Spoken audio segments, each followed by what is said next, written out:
What do you say to God when you pray? That was the question posed to Mother Teresa in a 60 Minutes interview with Dan Rather in 1980. What do you say to God when you pray? He, like most people, I think, probably expected her answer to be incredibly complicated. I mean, she's Mother Teresa. She probably has a million things she could talk to God about.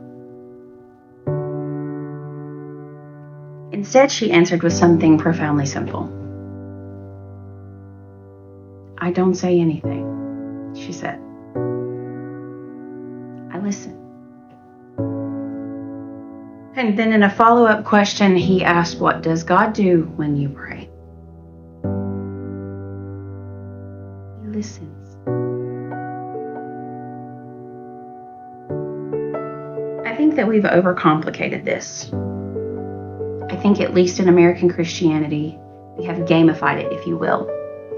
We will spend a few minutes each day, if that, or maybe just on Sunday or at the dinner table, and we will run down a few lists of thank yous, and then we will pull out our laundry list of demands and wishes, and we treat God like our own personal Santa Claus. But how many of us, after we've just ran down our list of demands and the things we want for ourselves, actually stick around to listen to what God has to say about the things we want for ourselves? And going beyond that, how many of us actually walk in our faith on a daily basis to where our ears and our spiritual discernment is in tune to the point where we can actually hear what the Spirit is saying? And then to go beyond that, if you can hear what the Spirit is saying, how many of us are so dead to ourselves and what we want that we will actually submit to what God is saying, especially when it goes against what we want for ourselves? I know for myself, at least, I've been afraid and in most cases unwilling to pray about certain situations in my life because I'm afraid I already know what the answer will be. And I'm talking to myself here alone when I say I'm not submitted fully. I can't say if you were to ask me to give up certain relationships or certain things in my life today that I would submit to that. And so how do you get to that place? In understanding that God's plans that He has for us are so much greater than the plans that we could ever dream or imagine for ourselves, and then submitting to the hard things that He asks us to do. So I think this is going to be my challenge to myself, just for the next week. When I go pray, first actually setting a time aside to go pray, because I have not been doing that like I should. But when I do, I want to spend more time listening than I spend talking.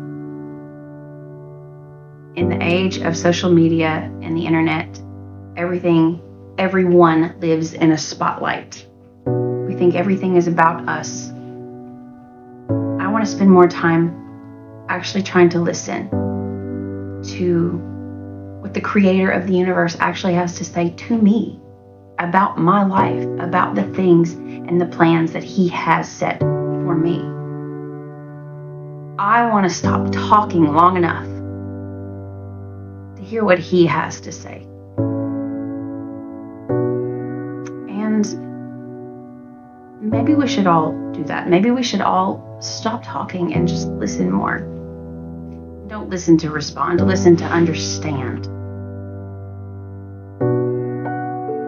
Submission is probably one of my greatest challenges. Patience was a gift that never had my name on it.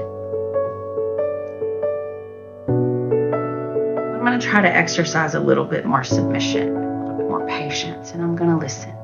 And I'm going to try to die to myself just enough